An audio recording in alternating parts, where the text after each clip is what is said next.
Hey guys, it's Miss Rainey. Welcome to chemistry. This is our first unit of the year, our first notes of the year, our first video of the year, and I am so excited that you are here with me today.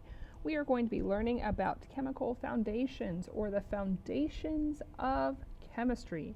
In part one of this video, we're going to talk about matter and properties and changes, and if we have time, we'll get to separation, or we'll make that a separate video. I guess we'll see how much it takes. All right, you guys ready to get started? Let's go. Okay, so chemistry. Here we are with chemistry. Chemistry is the study of the composition and structure and property and reactions of matter.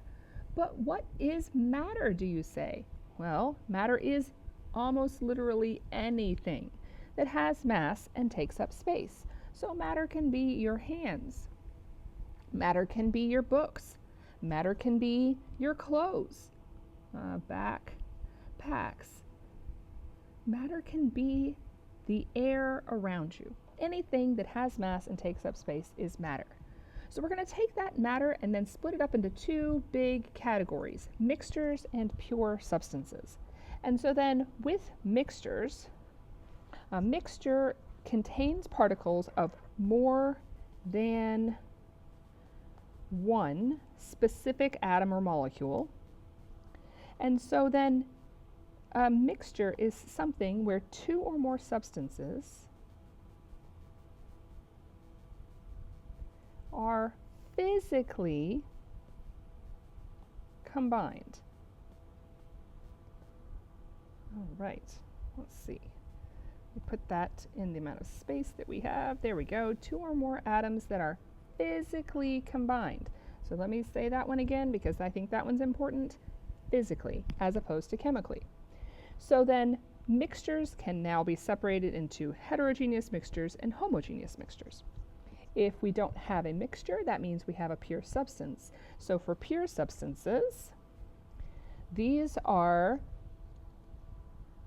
particles of more, I'm so sorry guys. These contain particles of one specific atom or molecule.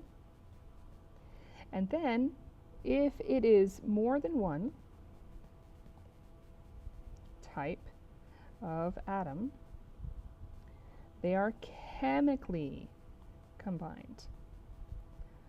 So let me put that in the space that we have there. And then the important part of that one was chemically combined as opposed to physically combined. So then within pure substances, we can separate that into elements and compounds. So we're going to mixtures, we're going to separate it into heterogeneous and homogeneous, then we'll go into pure substances and we'll separate it into elements and compounds. So mixtures first. Mixtures contain particles of more than one specific atom or molecule. More than one. And so then those mixtures can be heterogeneous or homogeneous. So we'll start first with heterogeneous. And hetero, that prefix hetero means different.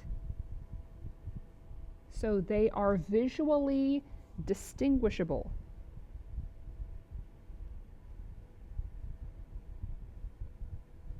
That is, you can see the different parts of them. You can tell what they look like. And we can distinguish one part from another. So an example of a heterogeneous mixture might be salad. You can see the lettuce apart from the carrots, apart from the onions, apart from the, let's say, Italian dressing.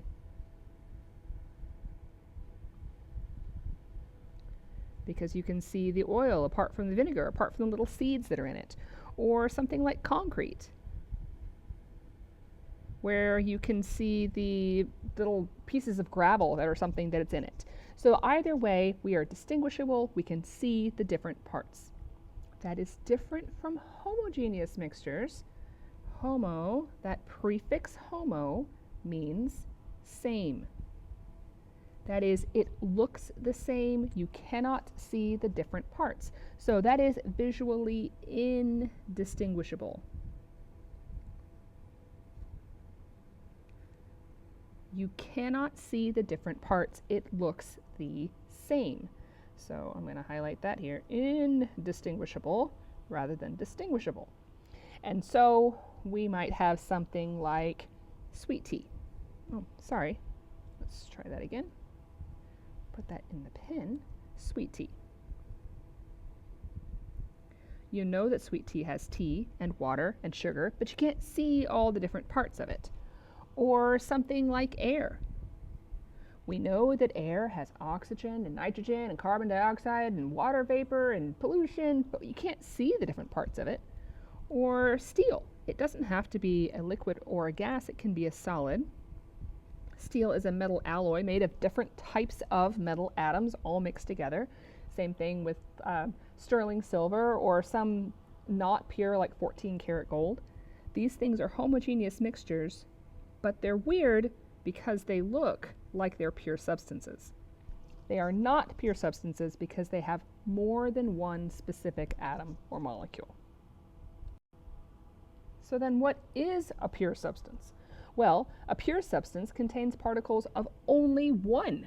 Sorry, let's try that again.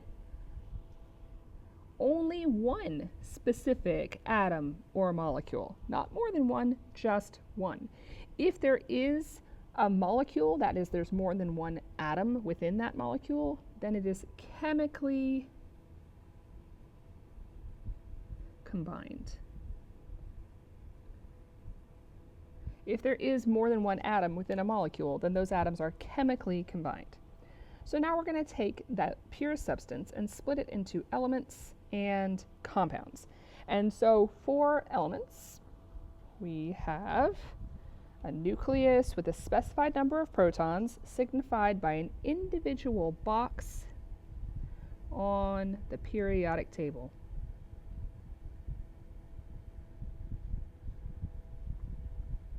An individual box on the periodic table. Box on the periodic table. Oh, it'd help if I spelled table right. There we go. Put an L in there. Okay, so this could be, I don't know, what's your favorite element? Iron? Or maybe you like lead or gold? But they don't have to be single atoms. They could be the diatomics like hydrogen or nitrogen or oxygen.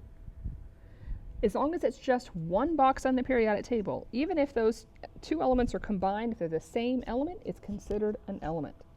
So then we can draw a little particle diagram for elements. And so we could have something like iron, which is like an atom of iron, and then another atom of iron, and then another atom of iron, and then another atom of iron. So you've just got a whole bunch of different atoms of iron, maybe in some sort of rigid structure. Or you could have a diatomic molecule like hydrogen, where there's two of the same type of thing combined. So there's a little particle diagram of an element, as opposed to a compound.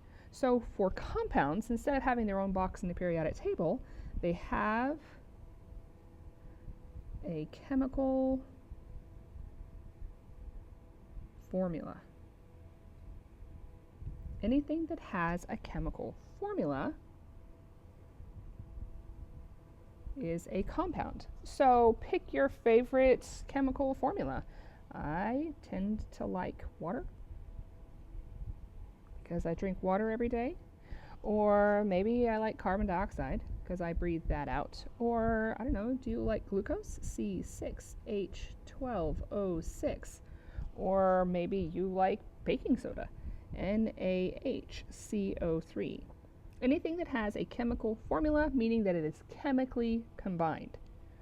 So if we were going to draw a particle diagram for a compound, we would have, let me see, let me change my picture. Hold on a second. I'm going to draw this couple of different, let's make these water molecules. So there's a bunch of different oxygens, and then we're going to attach some hydrogens to them. Sorry, my pictures are not great, but they are connected to show you that they are chemically combined as opposed to physically combined where they're all just kind of floating around separately. All right, so that is mixtures and pure substances. But how can you tell the difference between them?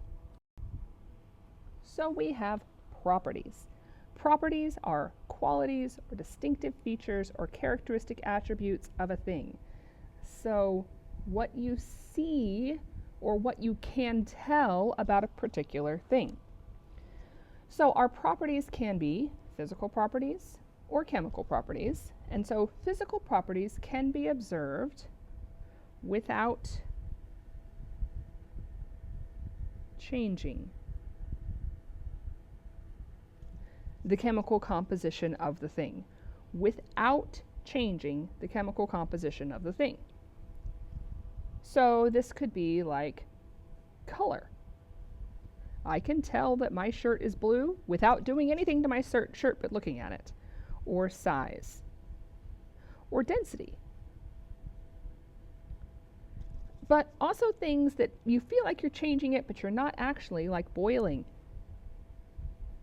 or melting. Because in boiling or melting, we're keeping our same chemical composition, we're just changing how far apart the molecules are. That's different from chemical properties, because in chemical properties, they can only be observed while changing. Or at least while attempting to change the chemical composition. So the fact that iron rusts is a chemical property of iron, because I'm not going to be able to observe it unless I'm attempting to change its chemical property. Or the fact that silver tarnishes.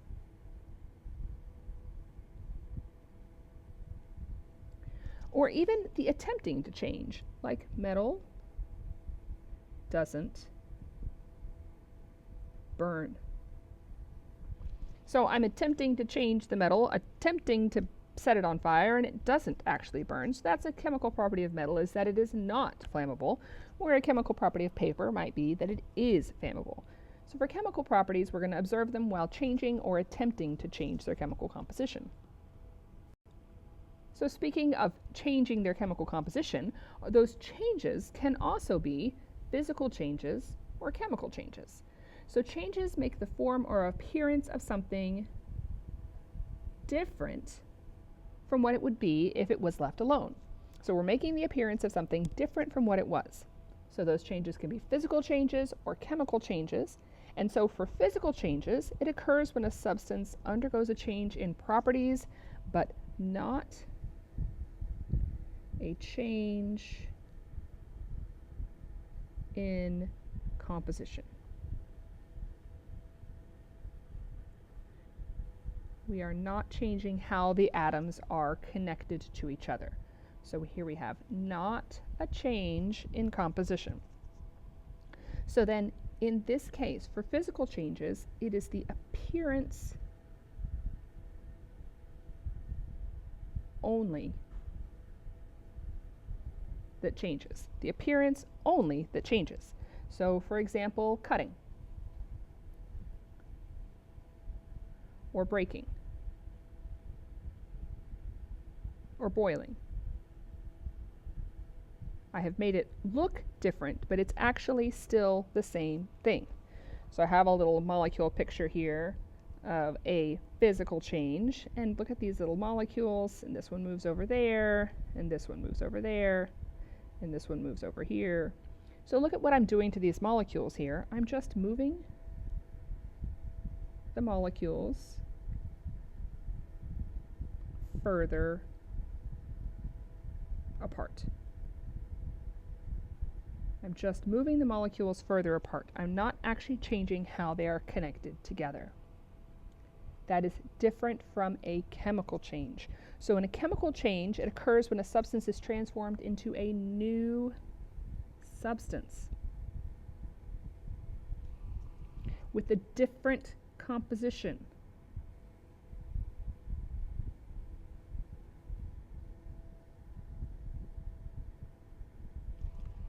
And so then here, let me see, new substance, different composition. Hold on, let me change that to this color. There we go. And so here we've got a new chemical formula.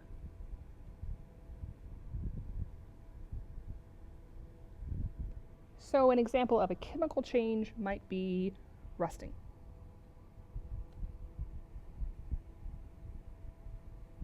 or tarnishing,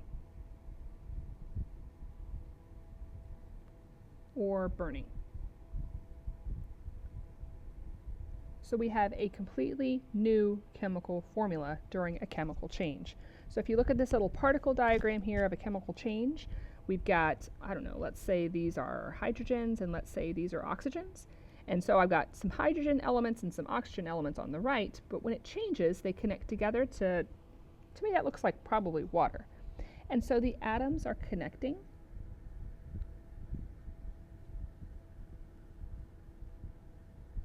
in different ways.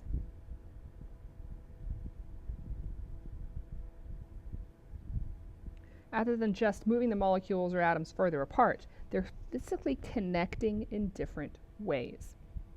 And so then, instead of all being together as elements, they are breaking apart. So if you're looking at a substance and you're trying to say, oh, well, is this a chemical change? Then there is something you can look at to see, oh, this must be a chemical change. So there are some common indicators of a chemical change. And so our common indicators of a chemical change is a color change. If it changes color, then it's probably a chemical change. Or precipitate formed, which is a fancy chemical word for a solid is formed from two liquids. Or if it gives off gas, heat, or light. So in general, if you see these things, it changes color, or it forms a precipitate, or it gives off gas, or heat, or light, then you probably have a chemical change. Not necessarily, there's some exceptions one way and there's some exceptions another way, but in general. Now, a lot of elementary teachers will tell you that the difference between a physical change and a chemical change is the reversibility of a reaction. An elementary school teacher might say that a chemical change is not reversible and a physical change is reversible. But I just want to take a second and dispel that myth. Reversibility is not an indicator of a chemical versus a physical change, because if I throw a baseball through a window, technically breaking glass is a physical change, but that is not very reversible. But as you'll learn throughout this course, there are a lot of chemical changes that are reversible, that are in equilibrium with their reactants and their products. So don't think about a reversibility as a difference between the two, but look at how the atoms are connected. Okay, so that's where we're going to stop for today, and we will come back to separations later. Thank you guys for joining me today, and I will see you next time.